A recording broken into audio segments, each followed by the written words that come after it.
পরীক্ষার্থীদের জন্য দু একটা কথা বলছি যে যে নতুন নিয়ম কানুন হয়েছে। প্রথমে তোমরা যেটা দেখেছো যে পরীক্ষার প্রোগ্রাম প্রথমেই একটা চেঞ্জ হয়েছে, 13 তারিখ থেকে সেটা চেঞ্জ হয়ে 17 তারিখ হয়েছে, ওটা ঠিক করবে।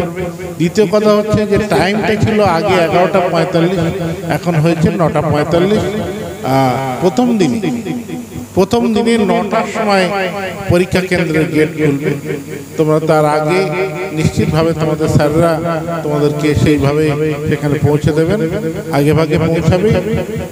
কোনো ভয়ের প্রথম দিন একটু টেনশন থাকে, আমরাও যখন পরীক্ষা দিচ্ছি আমাদেরও টেনশন হয়, কি হয়, খেতে ইচ্ছে করে না, ঘুম আসে অথচ ঘুম হয় না, অনেক রকম স্বপ্ন দেখি আমরা। ভয়ের কিছু কারণ নেই। তোমরা টেস্টে যা রেজাল্ট করেছো নিশ্চয়ই আমরা দোয়া করি ইনশাআল্লাহ ভালো হবে। আর অনেকটা সময় পেয়েছো, শান্তভাবে পরীক্ষা দেবে। একটা হচ্ছে যে এটা মনে রাখবে, প্রথম প্রশ্ন যেটা অ্যাটেন্ড করবে যেন তোমার দেখে সব কমন। একটা ব্রড প্রশ্ন এসেছে সেটা একদম, তবুও প্রথমটা তোমরা বড় প্রশ্ন অ্যাটেন্ড করতে যাবে না। প্রথমে ছোট দিয়ে শর্ট টাইপ প্রশ্ন দিয়ে শুরু করবে, দেখবে তারপর ভীতিটা কেটে গেলে প্রথমে একটু টেনশন হবে, হাত কাঁপবে, লিখতে নতুন পরিবেশ, এগুলো একদম টেনশন করার কিছু নেই। আর যেখানে পরীক্ষা হচ্ছে হাতিশালা সরোজিনী হাই মাদ্রাসা, আমাদেরই পরিচিত যে হেডমাস্টার আছে আমাদের বন্ধুবর, কোনো সমস্যা নেই। কোনো সমস্যা হলে সঙ্গে সঙ্গে স্যারদের জানাবে। আরেকটা কথা, তোমাদের কাছ থেকে যেটা আমি ভাবিও না, কল্পনাও করি না, যে অসৎ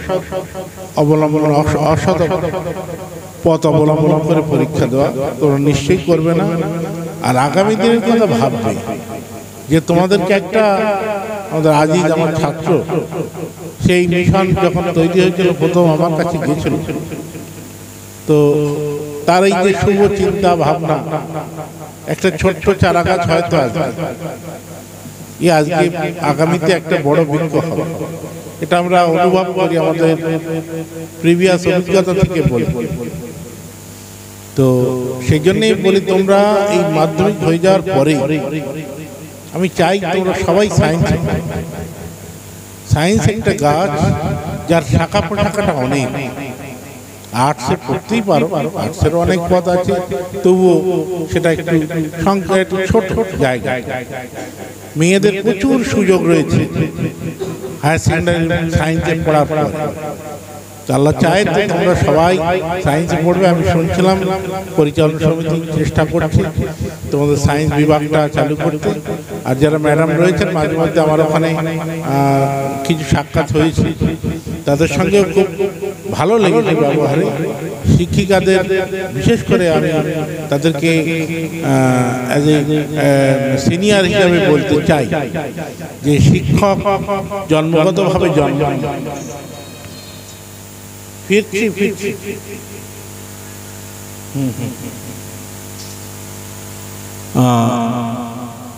যেটা হচ্ছে যে শিক্ষক বা শিক্ষিকা জন্ম নিয়ে বড় শিক্ষক হিসেবে জন্মায়, নিজেদের সবসময় পড়াশোনার মধ্যে থাকতে হবে। যে ক্লাস 5-এর একটি ইতিহাস পড়াবো, তো সেখানে আমার তো জানা তা নয়। ভালো শিক্ষিকা হতে গেলে রেগুলার বেসিসে পড়াশোনা করতে হবে। আর মেয়েদেরকে আপন করতে হবে। এরা সেই কথা, এরা সব কাদার দলার মতো, আমরা সবাই জানি, সবাই পড়েছি। এদেরকে শেপ দিতে হবে। আর মানুষের মধ্যে যে মেন যে তাদের ইচ্ছা শক্তি, সেটাকে জাগ্রত করতে হবে। আর যেটা কথা বলি, পরীক্ষার সময় ট্রান্সপারেন্ট বোর্ড নিয়ে যেতে পারবে, অ্যাডমিট রেজিস্ট্রেশন অরিজিনাল নিয়ে যেতে হবে, কোনো জেরক্স অ্যালাউ নয়। 9:45-এ তোমাদেরকে আগে প্রশ্নপত্র দেবে, প্রশ্নপত্রগুলো ভালো করে দেখবে, তারপর 10টার সময় তোমাদের খাতা দেবে, তারপর লিখতে শুরু করবে। কোনো সমস্যা হবে না ইনশাল্লাহ। আমি আর একটু কিছু বলার ইচ্ছা ছিল, কিন্তু আমার ওখানে একটা গন্ডগোল হয়েছে, আমাকে একটু থানায় যেতে হবে। আমি সময় পেলে তোমাদের সঙ্গে আবার দেখা করব। আমি আবারও ক্ষমা চেয়ে নিচ্ছি, আমি এক্ষুনি আমাকে একটু বলতে হচ্ছে। ধন্যবাদ সবাইকে, সালাম। আলহামদুলিল্লাহ, अल्हम्दुलिल्लाहि रब्बिल आलमीन वलाकिबातुल लिल मुत्तकीन अस्सलातु वस्सलामु अला रसूलिहिल अमीन अम्मा बाद।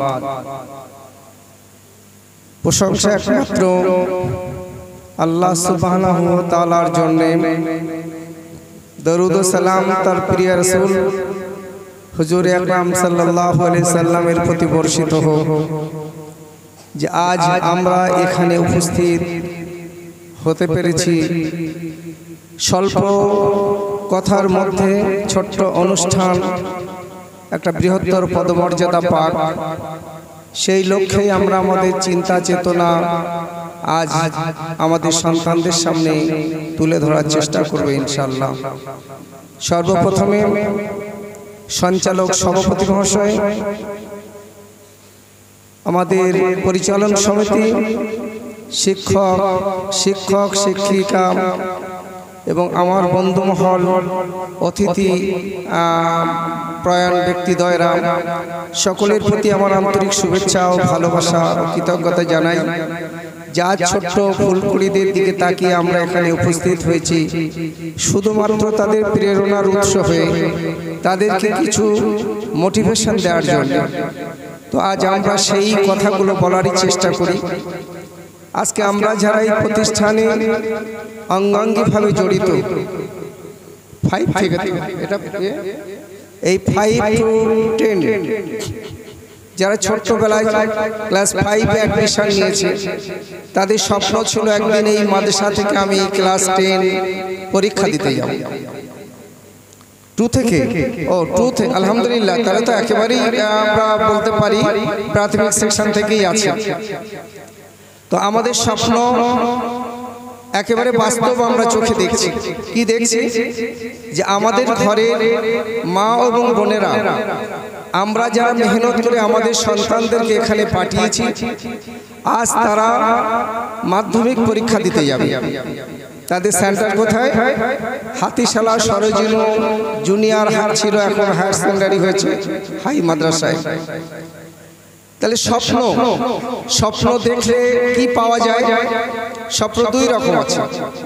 একটা দিবা স্বপ্ন দেখা হয় যে আমার গাড়ি হবে, বাড়ি হবে, আমার সুন্দর শ্বশুর বাড়ি হবে, আমার স্বামী অনেক বড় বিত্তশালী হবে, এটা একটা স্বপ্ন।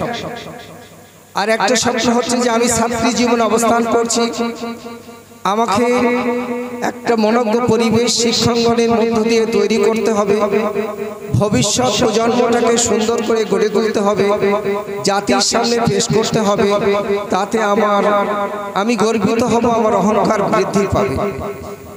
আমরা যদি একটু তাকাই, এই মাদ্রাসার মেয়েরা কি এমবিবিএস পরীক্ষায় নিটে বসতে পারে? তোমাদের কি মনে হয় যে মাদ্রাসায় পড়া মেয়েরা নিটে বসতে পারে? তোমরা জানো সাতুলিয়া ইসলামিয়া সিনিয়র মাদ্রাসার একটি মেয়ে নিটে বসেছে, বর্তমান 1.5 মাস হচ্ছে সে পোস্টমাস্টার হয়েছে, সে গ্রাজুয়েশন করছে এবং নেক্সট নিটে একটা ভালো রেজাল্ট করার আশা রেখেছে। তাহলে মাদ্রাসায় পড়া মেয়ে, সে তো হাই স্কুলে পড়া মেয়ে নয়। হ্যাঁ, মাদ্রাসা থেকে 12 পাস করার পর তাকে পড়তে হচ্ছে কলেজ লেভেলে। তাহলে আমাদের ঘরের মেয়েরা পারে, এটা আমরা বুঝতে পারছি। তা আমরা তোমাদের কাছে তো আশা করতেই পারি যে যদি সিনিয়র মাদ্রাসায় পড়া একটা মেয়ে যদি নিটে বসতে পারে, যদি সে পোস্ট মাস্টারে পরীক্ষা দিয়ে সরাসরি জয়েন্ট হতে পারে, আমি কেন পারবো না? আমাদেরকে লক্ষ্য রাখতে হবে সেই দিকে। এই লক্ষ্য রাখার পিছনে একটি কথা কাজ করে যে আমাকে স্বপ্ন দেখতে হবে ভবিষ্যৎ প্রজন্মের জন্য। রেখে যাওয়া প্রজন্মটাকে গড়ে তুলতে তুলতে আগামী দিন এমন একটা জায়গায় নিয়ে যাব, আশার আলো জ্বালাবে।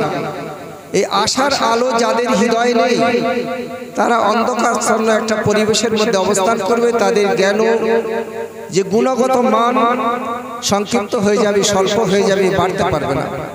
স্বপ্ন দেখতে হবে আমাকে অনেক বড় লম্বা। আমি হায়ার সেকেন্ডারিতে যাব, মাস্টারমশাই বলছিলেন সায়েন্স নিয়ে পড়ব। সেখানে গিয়ে আমি ট্রাই করব যে যদি আমি চান্স পাই, আমাকে স্বপ্ন দেখতে হবে আমি ডাক্তার হব, আমি মাস্টার হব, আমি দিনের দায়ী হব। দায়ী মানে প্রচারক। আমার দায়িত্ব অন্যের কাছে পৌঁছে দেব। আমি যেটা শুনেছি সেটা বলবো। কি ধরনের?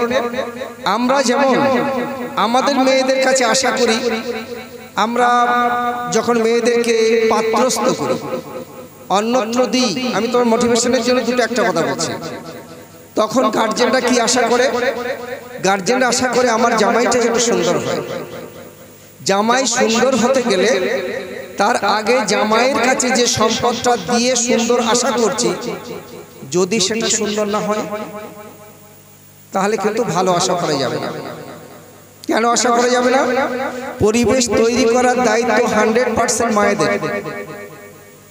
কোন একটা পরিবারে গিয়ে আমূল পরিবর্তন করে দেবে একজন মা, যদি শিক্ষয়িত্রী মা হয়।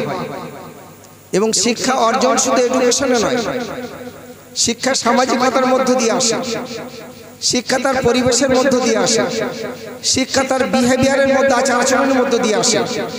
যদি আমরা সেগুলো সঞ্চয় না করি তাহলে কিন্তু আমি একটা পরিবেশ, একটা সমাজ উপহার দিতে পারবো না।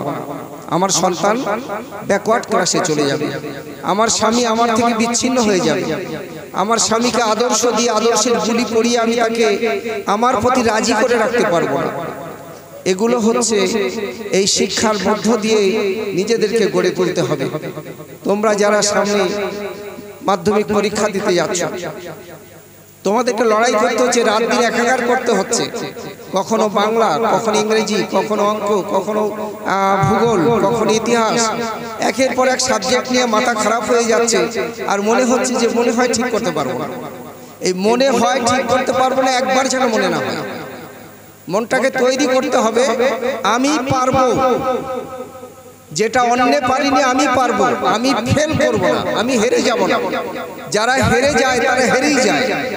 যারা লড়াইয়ের ময়দানে যারা জেহাদ ঘোষণা করে যে আমি জিতবো, তার লড়াই তাকে সংগ্রামের লক্ষ্যে পৌঁছে দেয়।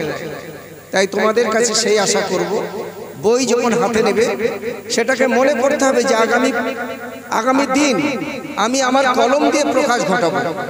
তোমাদেরকে প্রাইজ দিয়েছে না কলম, তোমাদেরকে দিয়েছে বোরকা, তোমাদেরকে দিয়েছে আর কি মনে হয় একটা বই দিয়েছে বিশ্বনবী। বইটা পড়লে তোমাদের জীবন বিশ্বনবীর মতন করতে হবে। কিরকম বিশ্বনবী জীবন গড়েছে? নবী করিম সাল্লাল্লাহু আলাইহি সাল্লাম তার কলিজার টুকরা মেয়ে ফাতেমাকে বিয়ে দিচ্ছেন। বলছে, মা এমন একটা ছেলেকে তোমার সঙ্গে বিয়ে দিচ্ছি যে ছেলেটার থাকার জায়গা নেই, যার বাসস্থান নেই, যার অন্ন সংস্থান করার পরিবেশও নেই, যার ঘরে একটা খাওয়ার প্লেটও নেই। এরকম একটা ছেলের হাতে তোমাকে দিতে চাচ্ছি, তুমি কি সম্মতি আছো? হালিমাতু হযরতে ফাতেমাতু জোহরা রাদিয়াল্লাহু তাআলা আনহা সেদিন বলেছিলেন যে আব্বা আপনার সম্মতি আমার সম্মতি। তিনি তো প্রতিবাদ করতে পারতেন। যাকে আরবের ধনকুবেররা বিয়ে করতে চাচ্ছিল, রাসূল দেখলেন না, আমার ফাতেমাকে এই আলীর সঙ্গে বিয়ে দিতে হবে। বিয়ে দেওয়ার পরে কথাটা শুধু শুনে রাখো তোমরা। মেয়েটাকে স্বামীর সংসারে পাঠিয়ে দিচ্ছে, বলছে, মা তুমি তোমার স্বামীর পথের কাঁটা হয়ে দাঁড়িও না। স্বামীকে ওই দুর্ভিক্ষের বেড়াজালে অবস্থানকারী যার বাসস্থান নেই হযরত আলী, তুমি তার পথের কাঁটা হয়ে দাঁড়িও না। একদিন, 2 দিন, 4 দিন, দুটি সন্তানের জন্ম হয়ে গেল। ফাতেমা চিন্তা করছে, আব্বার সেই উপদেশ আমি তো এখনো বুঝতে পারিনি, যে স্বামীর পথের কাঁটা হয়ে দাঁড়ানো আমি এখনো বুঝতেই পারিনি। তো সেদিন হযরতে আলী রাদিয়াল্লাহু তাআলা ঘরে কিছু নেই, উনি বেরিয়ে যাচ্ছেন কাঠের সন্ধানে। ঘর থেকে বেরিয়ে গেছেন, উনি ঘরে গিয়ে দেখেন দুটো সন্তান, এক বাটি দুধ ছাড়া আর কিছু নেই। উনি যদি ফিরতে 2-3 দিন দেরি করেন, এরা না খেয়ে থাকবে, এরা ভুকা হয়ে থাকবে, খিদের যন্ত্রণায় ছটফট করবে। উনি তখন ভাবলেন, এখন যদি আমি আমার স্বামীকে গিয়ে বলি, দাঁড়াও তুমি কোথায় যাচ্ছ, এদের অন্ন নেই, এদের অন্নের সংস্থান করো, তাহলে এই কাঁটা আমি যে বিছিয়ে দিলাম উনি আর যেতে পারবেন না। উনি বললেন আমি আর যাব না। ঠিক সেই মুহূর্তে একজন ভিখারি আসলো, এসে বলছে মা তোমার ঘরে কিছু খাওয়ার আছে, যা আছে আমাকে তাই খেতে দাও, আমি 3 দিন না খেয়ে আছি। সেই এক পেয়ালা দুধ সেই ভিখারিকে খেতে দেয়া হলো। তারপরে বাচ্চা দুটো, তার মায়ের স্তনে দুধ নেই, ওই খেয়ে 3-3টে দিন কাটিয়ে দিল। আলী জঙ্গল থেকে ফিরে আসলেন, কাঠ পেলেন না, এসে বলছে ফাতেমা তোমার ঘরে কি কিছু খাওয়ার আছে? 3 দিন আমার কিছু খাওয়া হয়নি। ফাতেমা তুজ জোহরা বললেন হুজুর আপনি ঘর থেকে যেই বেরিয়ে গেছেন আমি ঘরের ভিতরে ঢুকে দেখি আমার ঘরে কিছু নেই খাওয়া, শুধু এক পেয়ালা দুধ ছিল। আমি সেদিন সেই দুধটা একজন ভিখারি এসে চাইলে আমি তাকে লিল্লাহিয়াত করেছিলাম, দিয়ে দিয়েছিলাম, এরাও না খেয়ে রয়েছে। উনি বলছেন তুমি এমনটি করলে কেন? তুমি আমাকে ডাকতে পারতেন। বললাম আমার আব্বার সেই ওসিয়ত আমার মাথায় কাজ করেছিল যে মা তোমার স্বামীর পথের কাঁটা হয়ে দাঁড়িও না, তাই আমি তোমার পথের কাঁটা হতে চাইনি। হযরত আলী রাদিয়াল্লাহু তাআলা বললেন আল্লাহর কসম যদি ঘরে ঘরে এরকম ফাতেমা জন্মায় সে ঘরে কখনো অশান্তি হবে না, সে ঘরে দিনের আলো জ্বলতেই থাকবে, নিভবে না, কোনোদিন নিভবে না। সেই আশা তোমাদের কাছে করছি, সেই বই তোমাদের হাতে দিয়েছি, তোমরা বইটা পড়বে, আমল করবে মা। তারপরে বরকত, তোমরা তো সৌভাগ্যবতী যে তোমরা শুরু থেকে হিজাবের মধ্যে অবস্থান করছো। আল্লাহ সুবহানাহু ওয়া তাআলা একটা ফরজিয়াত তোমরা পালন করে চলেছো, মৃত্যুর দিন পর্যন্ত এটাকে এভাবেই পালন করে চলবে। নিশ্চিত এটা ফরজ আইন, হয়তো ফরজ আইন এই জন্যই তোমাদেরকে জান্নাতের সোপান হতে পারে, এটা ওসিলা হতে পারে, এটা যে তুমি তোমার ইজ্জত আবরুকে হিজাবের মধ্য দিয়ে রেখেছো। আশা করব হালিমাতুস সাদিয়া সেই উপহারটাও তোমাদেরকে দান করেছে। পরিশেষে যে কথাটি বলবো, এখানে গার্জিয়ান থাকলে আমাদের সুবিধা হতো তাদের সঙ্গে কথা বলতে। এই প্রতিষ্ঠান সত্যিকারই অসহায়, এই প্রতিষ্ঠান দানে চলে, আর ছাত্রছাত্রী থেকে যে পয়সাটা নেওয়া হয় একদম সামান্য একটা লিমিটেড পয়সা। আমরা সরকারি একটা মাদ্রাসা চালাই, সঙ্গে একটা ইউনিভার্সিটি আছে, তো সেই মাদ্রাসা চালাতে গিয়ে আমাদের একটা হোস্টেল আছে, 50 জন মেয়ের হোস্টেল। সরকার দেয় কত? 50,000 টাকা, আর মেয়েদের থেকে নিই 800 টাকা করে। তাহলে আমরা পাই কত? 50 40 আর 50 90,000 টাকা। এক মাসে 50টা মেয়ের এই ইলেকট্রিক থেকে শুরু করে 500 টাকা তার ওই মানে আমরা যেটা ইয়ে করি টিচিং করি, কোচিং যেটা দিই ওদেরকে, সেখানে 500 টাকা দিতে হয়, তো সেটা চলে না। তার বাইরে যখন কোনো মেয়ে প্রেয়ার করে আমরা 22 জন মেয়ে রাখতে পারি বেশি, তো তাদের থেকে আমরা 1800 টাকা করে দিতে বাধ্য হচ্ছি। তাহলে বোঝা যাচ্ছে যে একটা সরকারি প্রতিষ্ঠানেও যেখানে আয়ের উৎস ব্যাপক, তারপরও আমরা অসহায় অবস্থায় সেখানে অবস্থান করছি। হালিমাতুস সাদিয়া সেই জায়গাটায় করুণ জীবন অবস্থান করছে। মায়েদের মর্যাদার ঘাটতি হচ্ছে, তারা যে পারিশ্রমিক পাওয়া উচিত ছিল যে শিক্ষিকারা, আমরা সেখানে ব্যর্থ হয়েছি, তাদের দিতে পারছি না। আমরা তাদের এই যে হেল্প, তাদের যে সহযোগিতা, তাদের ত্যাগ ও তিতিক্ষা, আমরা আল্লাহর কাছে দোয়া করি যে আল্লাহ সুবহানাহু ওয়া তাআলা তাদের যেন কবুল করেন।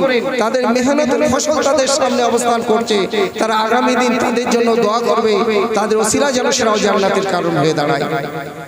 সর্বশেষে যে কথাটি আমি বলতে চাচ্ছি যে আমরা যারা এখানে অবস্থান করছি, যে একটা ফুল সে ফোটার আগে তাকে কুঁড়ি হতে হয়, এই কুঁড়িটা যখন ফুল আকার হয় ফুটে ওঠে, ভোরের মৃদু বাতাস তাকে ধাক্কা মারতে হয়। ঠিক যেমন মাতার শিশু সন্তানকে যখন জন্ম দেয় একটা ব্যথা তাকে ধারণ করতে হয়, এবং যে ব্যথাটা পৃথিবীতে আর ওই যন্ত্রণা মা ছাড়া আর কেউ বলতে পারবে না। ঠিক গাছের ফুল ওই মানে কুঁড়িটা সেও ওই ভোরের মৃদু বাতাসের কাছে সেই আঘাতটাই চায় যে আমাকে আঘাত করো, না হলে আমি ফুটতে পারছি না। তারপরে সে ফুল আকারে তার সৌরভ ছড়ায়। সোনার মা, তোমরা সেই সৌরভে সৌরভিত হও, এই আশা, এই কামনা, এই আকাঙ্ক্ষা রেখে তোমাদের জন্য খাস করে দোয়া করে আমি আমার ছোট্ট সংক্ষিপ্ত বক্তব্য এখানেই শেষ করছি। আসসালামু আলাইকুম। অনেক বছর আগে 5-এ পড়ি, আমাদের বাড়ি কিছু লোকজন কাজ করত। ভালো করে শুনবেন, কথা বললে কিন্তু হবে না। তো হঠাৎ একদিন ওই কাজের ভিতর থেকে দুটো লোক বলল আমাদের আগামীকাল ছুটি দিতে হবে। না কোথায় যাবে তোমরা? তোমরা ছুটি চাচ্ছ কোথায় যাবে? তো বললো আমরা এক জায়গায় যাবো, পরে এসে বলবো। তো কাজ করতে করতে বেরিয়ে গেল, কিছু পয়সা করেও নিয়ে গেল। তো পরের দিন আবার কাজে এলো। আমি বললাম, চাচা তোমরা কোথায় গিয়েছিলে? তোমরা কোথায় গিয়েছিলে? তা বলে, বাবা আমরা অনেক দূরে সিনেমা দেখতে গিয়েছিলাম। সিনেমা দেখতে গিয়েছিলে? আমাদের দেশে এই নূরমহল সিনেমা আছে কাছাকাছি, তোমরা কোথায় গিয়েছিলে? তো বললো, আমরা বেড়াচাপায় সিনেমা দেখতে গিয়েছিলাম। আমি বলি, বেড়াচাপা সিনেমা এত দূরে? তা বলে, তো বেড়াচাপা একটা হল ছিল, সেই সিনেমা হলটা তাদের ভালো স্ট্রাকচার ছিল না, চট দিয়ে ঘেরা, চারিদিকে ঘেরা, চট দিয়ে ঘেরা, লাইট মারলে গিয়ে বেরিয়ে যায়। তাই আমি বললাম, তো আমি শুনেছি সেই সিনেমা হলটা চট দিয়ে ঘেরা, ত্রিপল দিয়ে ঘেরা, ভালো লাইটিং সেখানে হয় না। তাহলে বাবু তুমি সেখানে জানো না, সেখানে সেই হলে এই পশ্চিমবাংলায় যখন যেটা ভালো সিনেমা বই বার হয়, সেই হল সেই বইটা নেই। তাই সেই বইটা আমরা দেখতে গেছি। বুঝতে পারছি? মানে আমার গ্রাম কোষপুকুর থেকে চলে যাচ্ছে সাইকেলে করে বেড়াচাপায় সিনেমা দেখতে, বেড়াচাপা হলে। তা আমি বললাম যে তাই নাকি? এখন কথা হলো, এই যে আপনার হালিমাতুর সাদিয়া আমফানের আগে কি এসছে যায়নি, এর কিছুই ছিল না, সব উড়ে গেছে, আবার একটা স্ট্রাকচার হয়েছে। তো এই যে সাদিয়া স্কুলটা,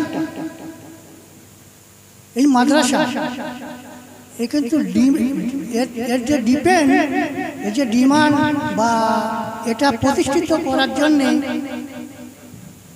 যারা এর পরিচালক তারা তো সহযোগিতা করবে, আর যারা টিচার তারা যদি এই যে নজন আমার বোনেরা বা মেয়েরা যাচ্ছে, তারা যদি ভালো রেজাল্ট করে, তাহলে এই কমিটির মেম্বারদের বেশি খাটতে হবে না। এই ভালো রেজাল্টের বদৌলতে অনেক ভালো ভালো ছেলে মেয়েরা এখানে এসে ভর্তি হবে। কিন্তু এর মূল ডিপেন্ড করছে টিচারদের উপর, তারা কিভাবে পড়াবে। তারা যদি এই নটা মেয়েই যদি ফার্স্ট ক্লাস পায় বা ফার্স্ট ডিভিশন পাস করে, লেটার পায়, তাহলে দেখা যাবে যে এই স্কুলকে আর ঘুরে দাঁড়াবার সময় থাকবে না, এমনি ছেলে মেয়েরা এখানে এসে। তো আমরা সবই থিওরি, আর যারা পড়াচ্ছে বা যারা পড়ছে তারাই প্র্যাকটিক্যাল। হ্যাঁ, তো যদি আমরা এই স্কুলটাকে যদি প্রতিষ্ঠিত করতে চাই, তাহলে আমাদের মেয়েদেরকে তৈরি করবে যারা, তাদেরকে একনিষ্ঠভাবে পড়াশোনা করাতে হবে এবং প্রচুর খাটতে হবে। আজ আলামিন মিশনে কাল পিছন করে তাকাতে হবে। হ্যাঁ, বহু যা মিশন আছে সেখানে যা ভর্তি ফি নেয় ভাবা যাবে না, সারা বছর যা ভর্তি ফি নেয়, তো তারপরেও সেখানে লাইন দিয়ে ছেলেরা লেখাপড়া শিখতে পারে। তো আশা করি এই স্কুলটা দাঁড় করাতে গেলে এক নম্বর এখানে যদি রেজাল্ট ভালো হয়, তাহলে আর পিছন দিকে তাকাতে হবে না, এরা গড়গড়িয়ে এগিয়ে যাবে। তো আমি আল্লাহর কাছে দোয়া করছি যে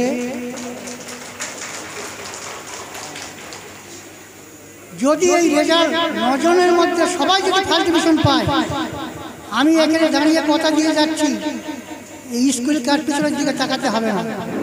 এ কীভাবে আগাবে আমরাও বুঝতে পারব। তো আমি আল্লাহর কাছে দোয়া করি যেন এদের রেজাল্ট ভালো হয় এবং এই স্কুলটা আগামী দিনে যেন মুখ উজ্জ্বল করতে পারে। এই বলে আমি আমাদের ছাত্রীদের জন্য খুব খুব মূল্যবান। এছাড়া আমাদের ছাত্রীরা খুব নম্র ভদ্র, এতক্ষণ যাবৎ যে সুন্দরভাবে শান্তভাবে তারা বক্তব্য শ্রবণ করল, এর জন্য আমাদের ছাত্রীদের যে টিচার, যারা শিক্ষিকা যারা শিক্ষিকা মণ্ডলী আছেন তাদেরকে অসংখ্য ধন্যবাদ জানাই। যারা বিশেষ করে আমাদের হোস্টেল টিচার যারা আছেন, হোস্টেল শিক্ষিকা, তারা যথেষ্ট আমাদের ছাত্রীদের নজর রাখেন। এবং ডে টিচার যারা আছে, প্রোগ্রাম এই পর্যন্ত আমরা সম্পূর্ণ করতে পেরেছি। এরপরে আমরা আমাদের যে সম্মানীয় শিক্ষিকা মণ্ডলীদের ব্যাপারে বলছিলাম, আমাদের ছাত্রীদেরকে দিন রাত মিলে যে পরিশ্রম করে ছাত্রীদেরকে তৈরি করছেন, আমাদের সম্মানীয় অতিথিবৃন্দর সামনে তাদের প্রশংসা একটু করাই লাগে।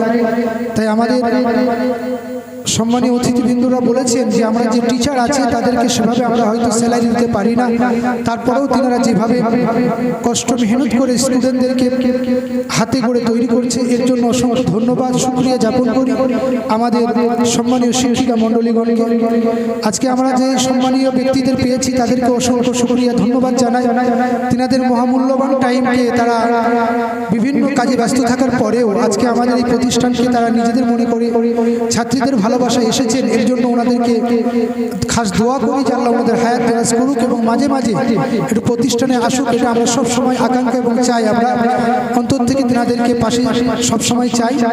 তারা যেন যখন টাইম পাবেন একটু পরামর্শ দেবেন, আর বিভিন্ন প্রোগ্রামে যেন ওনারা থাকেন, এর জন্য ওনাদেরকে অনুরোধ করবো খাসভাবে। এখন আমরা আমাদের এই প্রোগ্রামকে দোয়ার মাধ্যমে শেষ করব।